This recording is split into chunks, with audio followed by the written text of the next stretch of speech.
Welcome, everyone, to Working People, a podcast about the lives, jobs, dreams, and struggles of the working class today. Working People is a proud member of the Labor Radio Podcast Network and is brought to you in partnership with In These Times magazine and the Real News Network. This show is produced by Jules Taylor and made possible by the support of listeners like you.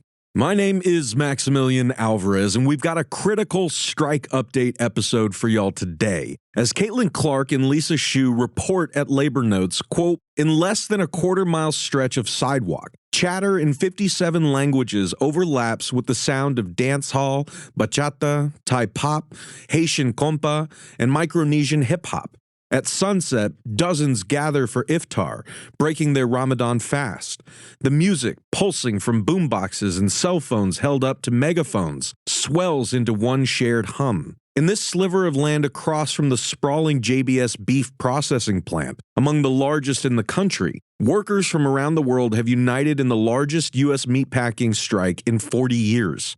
The 3,800 workers at the JBS beef processing plant in Greeley, Colorado, walked off the job on Monday, March 16th, launching a 2-week unfair labor practice strike. This is the company's flagship beef plant in the U.S. Its previous contract with Food and Commercial Workers UFCW Local 7 expired last July. Strikers say JBS has been increasing the speed of the production line while cutting work hours from 40 hours a week to 35, squeezing out more work for less money. Quote, we're demanding our rights, both in terms of wages and working conditions, because before the strike, they really took advantage of us, said a worker in the brisket trim department, who spoke in Spanish and asked to remain anonymous. They want the same output, but fewer hours and fewer people. After 18 years working at JBS, he said, everything is so expensive. Everything has gone up, except our wages.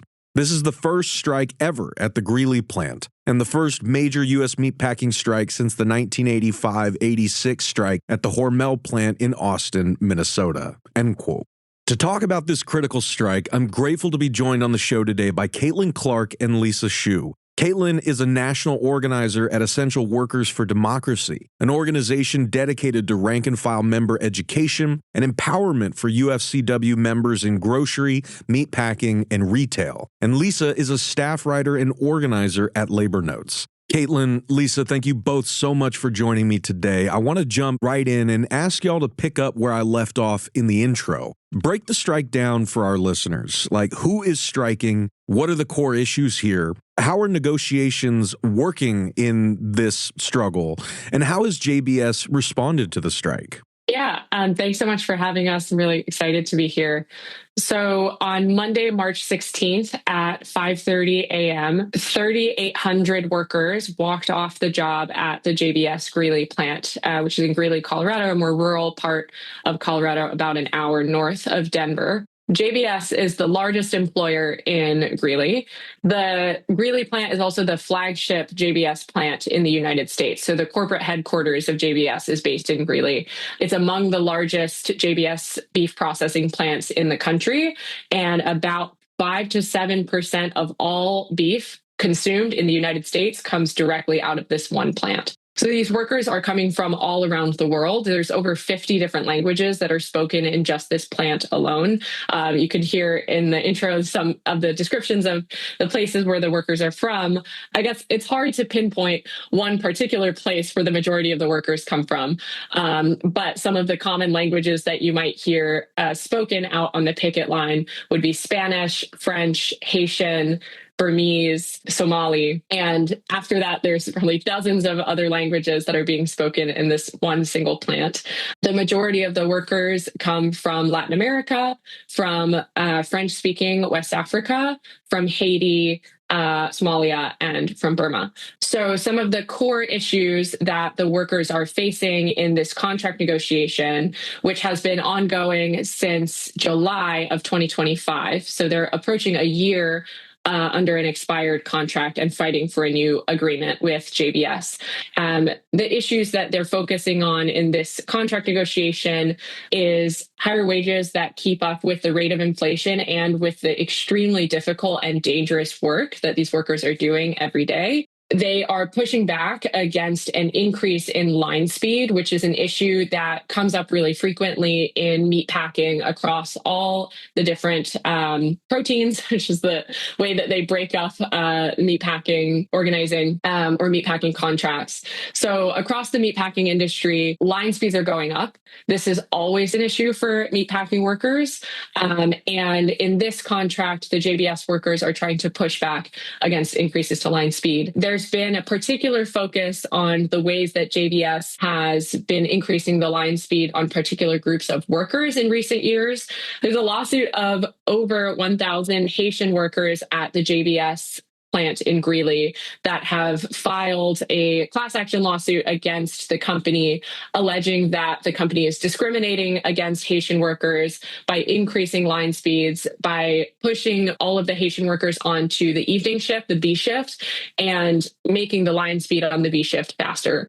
The line speed is really, I can't stress enough how important the line speed is to the experience of workers on the job. For people who have never been inside a meatpacking plant before or don't know at all what goes on inside, I can break that down a little bit. So the majority of the work happens in what is called fabrication. So this is like breaking down the different parts of the animal carcass. So in this case, a cow carcass. A big cow carcass is going down a conveyor belt, and workers are stationed at points along the conveyor belt, taking like a sharp meat hook, a sharp metal hook, taking the carcass off the conveyor belt, and then using a knife to trim off the fat and cut the carcass into smaller pieces. So most of the workers that we interviewed for this article work in the fabrication department. In the JBS Greeley plant, so from start to finish, live cattle come into the plant. There's people whose job it is to kill the cattle, get all the blood and guts out, and then put that over to fabrication. Then the majority of the workers are in the fabrication department. So they're taking apart the carcass, breaking it down into smaller parts, trimming off all of the fat, and getting it ready for shipping. The final department is the shipping department, which has everything packaged up into boxes, ready to go out to the places where JBS supplies meat for. JBS supplies meat for almost every place you could imagine that consumes meat in the United States. For large fast food companies like McDonald's and Burger King and Subway, but also for sale in retail grocery stores like Kroger and for sale in wholesalers like Costco. So almost everywhere there's meat in the United States, JBS has some fingerprint on it. JBS is among the largest meat packers in the world. They're the largest beef producer in the world. They're a Brazilian-based company that has had years of scandals for corruption. The owners of the company actually went to jail just a couple years ago for insider trading. They are worth a collective $12 billion between the two brothers that own the company, or have a kind of family share in the company. When the speed of the conveyor belt goes up, the pace at which workers are breaking apart the animal carcass also has to go up. So the speed of their work goes up significantly. So line speed really sets the pace for how fast the workers are moving. And that can set the pace for how dangerous the job is. Workers on the job in meatpacking plants have reported cutting themselves with their knives, poking themselves with their sharp meat hooks. They've reported chemical burns. There was a worker who tragically passed away in 2021 after falling into a vat of chemicals at the Greeley plant. This is some of the most dangerous work in the United States. And workers who are out on strike are demanding that their pay reflect the difficulty and the danger of the work that they do, and that the line speed be set at a reasonable pace that allows them to work safely. The other thing that speeding up the line does is it reduces hours. So this is something that we're seeing all across working America right now. We're especially seeing this in UFCW industries, in retail and in meatpacking. These companies are squeezing more work out of less workers for less hours. And workers across the board are seeing experiencing their hours getting cut. So the workers at the JBS Greeley plant are supposed to be working 40 hours a week. They reported working down to 38 or 35 hours a week due to the increased speed of the line. So they're producing more than ever at the JBS Greeley plant, but the workers are experiencing their hours getting cut and their paychecks getting smaller because the line is getting sped up faster and faster. And then the third thing that they're fighting for in this contract is for the company to pay for personal protective equipment. So I just talked about how the work that they're doing in the plant is extremely dangerous. And in order to protect themselves and work safely, they wear a wide range of personal protective equipment. So that includes like a cut glove, a metal kind of vest thing that they have to wear, like a thin mesh vest, and all of these different pieces of equipment, rubber boots if you're working on the kill floor, which could be covered in blood. All of that personal protective equipment, when you first get hired, is provided to you by the company. But if you work there for more than 6 months, you may end up having to replace this equipment, either because it's getting worn out, it's been damaged, it's been lost, or it's been stolen. And anytime you have to replace your personal protective equipment, you have to pay for it. And the company doesn't really give you an option because it's a requirement to wear the PPE when you're working. And if you need to replace your PPE, they will give it to you and then take the cost out of your paycheck directly without your consent. And this cost for PPE can be up to $1,100 per person. I, spoke to workers on the picket line who were describing having to pay $70 because they lost their knife sharpener. They had to buy a new one. But it's not like this is something you're using for personal use. It's a requirement of your job in order to work safely. And yet workers are the ones that are paying the cost. There are workers that were describing trying to keep some of their personal protective equipment together with like stickers or tape while it was falling apart because they didn't want to buy new equipment. So this is one of the contract issues that they're focusing on in negotiations this year, is the right for workers to access personal protective equipment without the cost of it getting taken out of their paychecks or without having to pay for it out of pocket. Let's dig into that a little bit more and take things down to the picket line level. I want to ask if y'all could talk more about the kind of people who work in this plant and the kind of jobs that they do. And if you could convey to our listeners what workers on strike have told you about what it's like to work there, the kind of working conditions that they face daily, and especially how and why those conditions have gotten worse over time. Sure. Yeah. Being out there in person on the JBS Greeley picket line, it's been just incredible and so inspiring to see all of these workers from all around the world coming together. Even when they don't have a shared language, they are sharing music and dancing and food with each other to be able to build solidarity across different language groups. And the organizing that went into building this amount of power and this amount of solidarity that we're seeing out on the picket line has just been incredible and really, really inspiring. The working conditions in the plant can be very difficult and very dangerous. I saw all types of injuries when I was out on the picket line, from hernias and herniated discs to cuts on people's hands, burns on people's hands, shoulder injuries. It's a very difficult job. And I think one of the biggest demands in these contract negotiations is for workers to feel like they're being adequately compensated for how hard they work on the line and the risks that come to their health and to their personal safety for doing this kind of job. There are also workers that we spoke to, including one who's quoted in the article, that enjoy their job. They genuinely like coming to work. They find it, fun or enjoyable, but they want to be able to do that work safely and they want to be paid fairly for it. Cost of living has gone up significantly over the last several years. And meatpacking workers were really on the front lines of the COVID pandemic in 2020. There were mass deaths in the meatpacking industry during 2020. These meatpacking plants were staying open, which was lobbied for by the government. And meatpacking plants were staying open throughout the pandemic. COVID was spreading rapidly throughout these plants, and workers across the country were dying left and right from COVID, which made a already dangerous workplace even more dangerous. In the years since the pandemic, meatpacking workers have been fighting to win better contracts to get what they are owed from the hard work that they did during the COVID pandemic, the risks that they took, the ways that they kept the country fed while, large parts of the economy and large parts of the country were shut down during the pandemic. And so workers at the Greeley plant are fighting to make sure that their wages keep up with the rising cost of living, the rising cost of inflation, and workers are fighting to be able to afford the same food that they produce for the rest of the country, to be able to buy beef at the grocery store and not have to buy top ramen. This is kind of the way that I think a lot of the workers on the plant are thinking about fighting in this contract, is to win higher wage increases that keep up with the cost of living, and to win longer term benefits like pension plans and safety protections from speed up on the line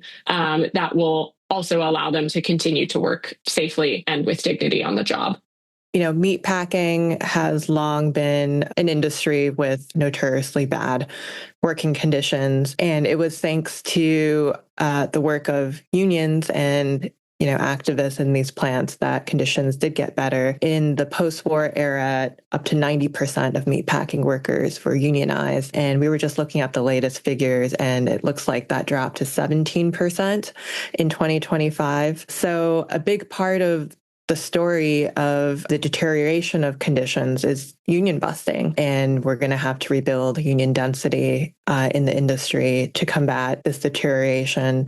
And it was a very deliberate strategy that was employed by these companies. They would close plants in union strongholds like Chicago and move them to rural areas, places like Greeley, where the workforce was very dependent on them, where union protections were weaker. Also, they would lay off people under the guise of automation. And like Caitlyn was saying, line speed up. A big part of the reason why conditions are so horrific is because industry is now very concentrated. And in the course of this consolidation, we now have 4 beef processors, called the Big Four, with JBS is the biggest in the U.S. Also Tyson Foods, Cargill, National Beef, who control 80% of beef processing. And not only is this bad for the workers in the plant, it's also bad for consumers, because as they reap these record profits, beef prices are increasing for everyone, and it's also bad for small cattle growers. So we write in the article that JBS has been fined for price fixing along with these other companies. So they operate like a cartel. Another important factor, which we've been talking about, meatpacking workers, it's long been an immigrant workforce. Now it's literally refugees from all these companies coming in under different immigration statuses who are working in these plants. And that's been, that's a reason that Local 7 talks about for why there hasn't been, a labor dispute up to this point. There were ICE raids going back to the 2000s. There's a big one at the Greeley plant in 2006. So, this is another tool that these companies are using to discourage workers from organizing. JBS and other companies have been fined for using child labor in these plants. So really we're talking about like caricaturishly bad companies and working conditions. So those are some of the factors as to how things have gotten so bad. And this is one of the reasons why the strike is so important, is because it's so important to visibly show that it's possible to organize against these conditions. JBS over the last year has paid well over $100 million in fines for various settlements over price fixing and illegal collaboration with the other big 4 meat packers to increase beef prices for consumers. But they've also paid a $55 million fine in a $200 million industry-wide meatpacking settlement over employer collusion to illegally repress worker wages. So across the board, JBS and the other major meat packers that make up the vast majority of the meat that we consume in the United States are working together to increase prices for consumers and to repress wages for workers. Well, and this is the same goddamn story that we hear in different sectors of the economy, across the country, right? You guys report on it at Labor Notes. We report on it here at Working People. Like, pick your industry and you'll hear the same kind of thing, right? The railroads have like been consolidated to now they're like 4 companies and they want to merge into like 2 mega companies, right? Basically every hospital system has been bought up by, this or that healthcare conglomerate. You have almost all of the media, owned by like a handful of companies. The consumer products that fill our stores and our aisles all come from like, 3 to 4 mega companies. And you inevitably hear, as a result of this kind of corporate consolidation, that consumers and workers pay the price for it while profits soar through the roof for, Wall Street shareholders and corporate executives. Like, we can't keep going down this road and expecting like a different result. But you can see the horrific results like anywhere you look in this damn economy. And I wanted to like circle back to the question of COVID and kind of how that helps supercharge the consolidation of the meatpacking industry, because that is, sadly something that hits really close to home. And as we covered here on this show during COVID, I remember talking to folks, like around the time that there were like strikes at meatpacking plants in the Dakotas, right? And these were over, like COVID protocols and like the fact that, as you both mentioned, meatpacking workers were getting sick. They were being exposed to COVID. They weren't being properly protected. They were doing dangerous jobs. They were feeding the country. I mean, but that's not even the half of it, right? I mean, like, we saw in the years following that, there were even plant managers at companies like Tyson who were making bets on how many of their workers were going to get sick with COVID and die, right? I mean, like, this is how disgusting, things have gotten.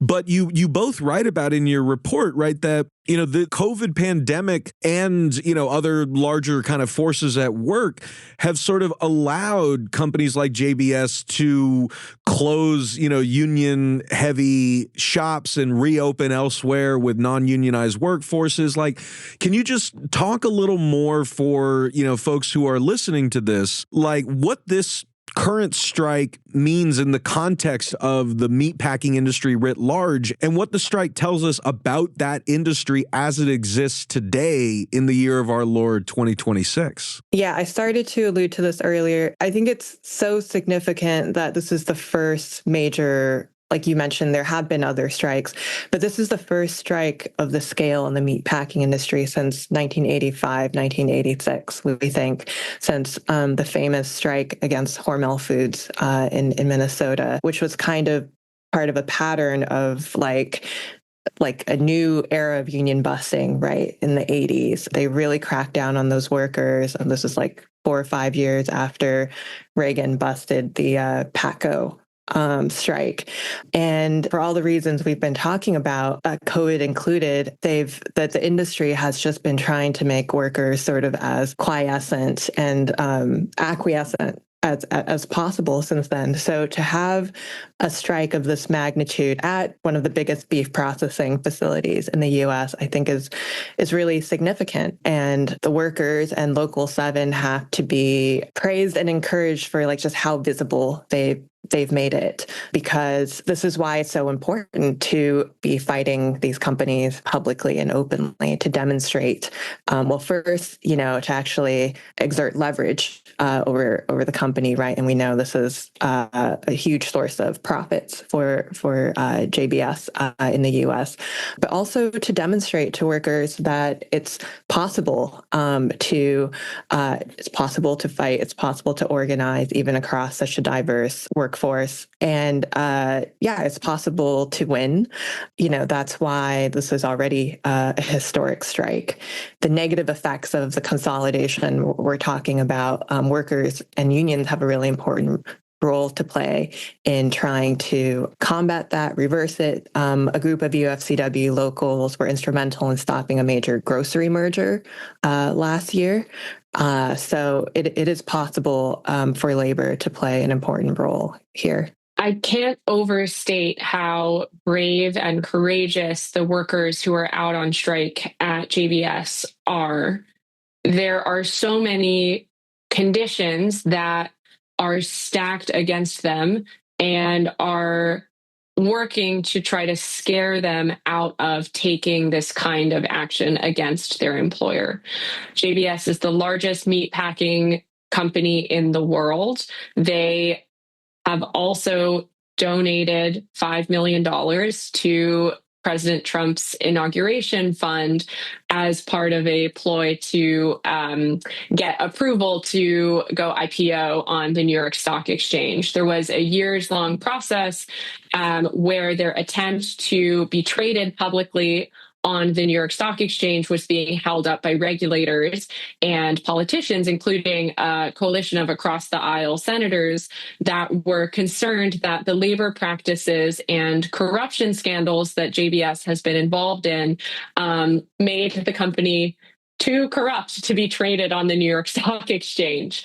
Between their personal corruption of those in executive positions at JBS, in addition to their working with ranchers in Brazil who have an active role in the deforestation of the Amazon rainforest, burning down parts of the Amazon to clear room for cattle rearing, which then goes into the JBS supply chain, as well as their collusion to repress worker wages and increase beef prices, not just in the US, but across the globe.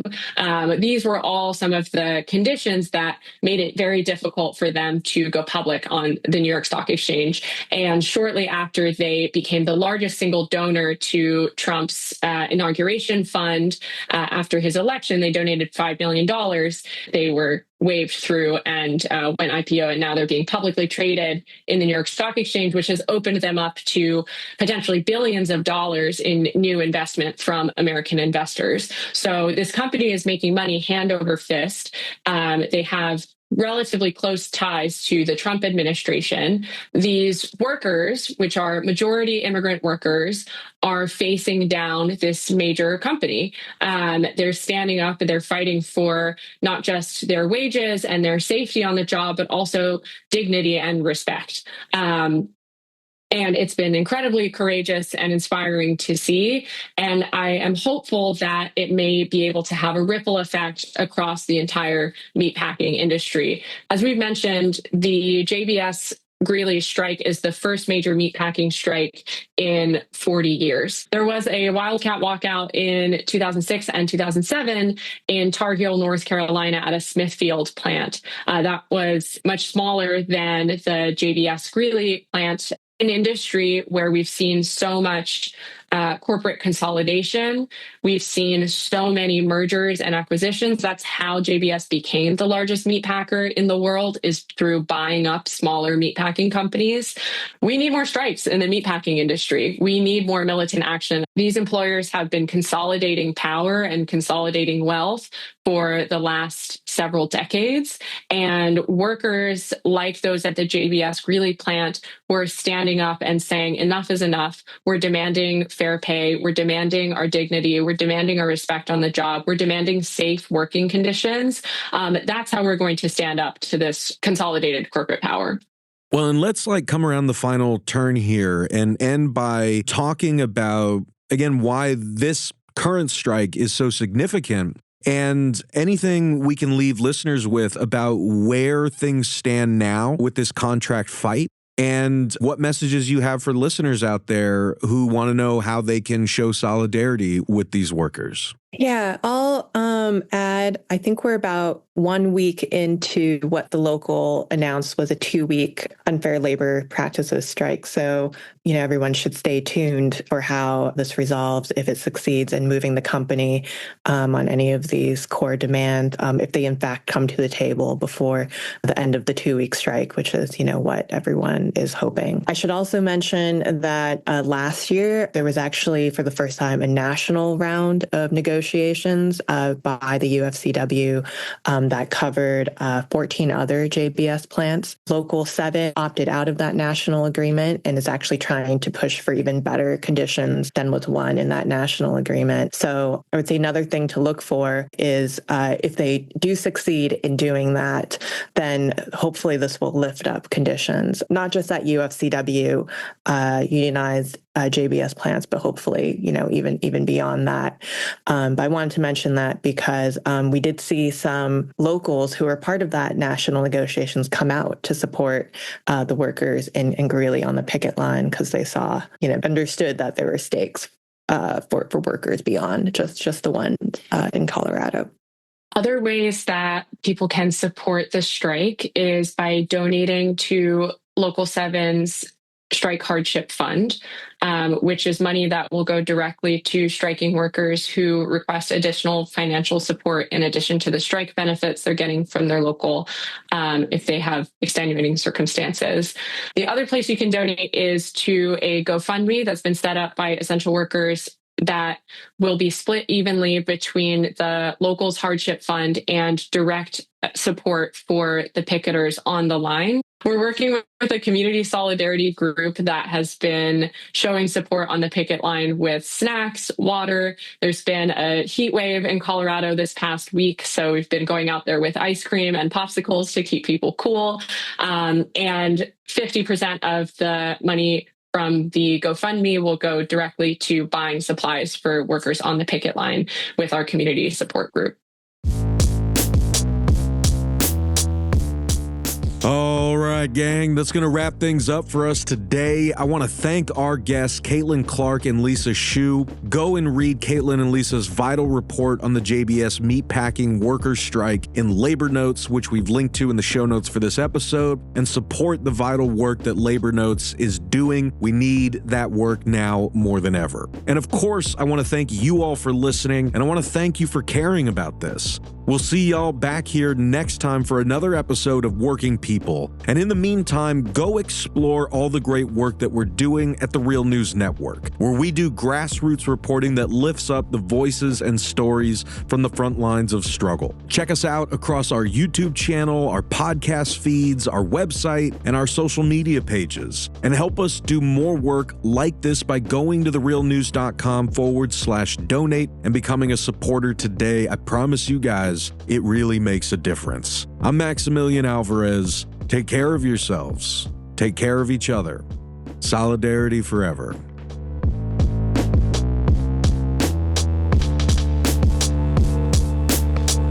When my face you no longer see, I live on, yes, I live on. Wherever we go, we are going to roll the union on. The song I live on, yes, I live on. Wherever hungry are we. Just as hungry can be. The song I live on, yes, I live on.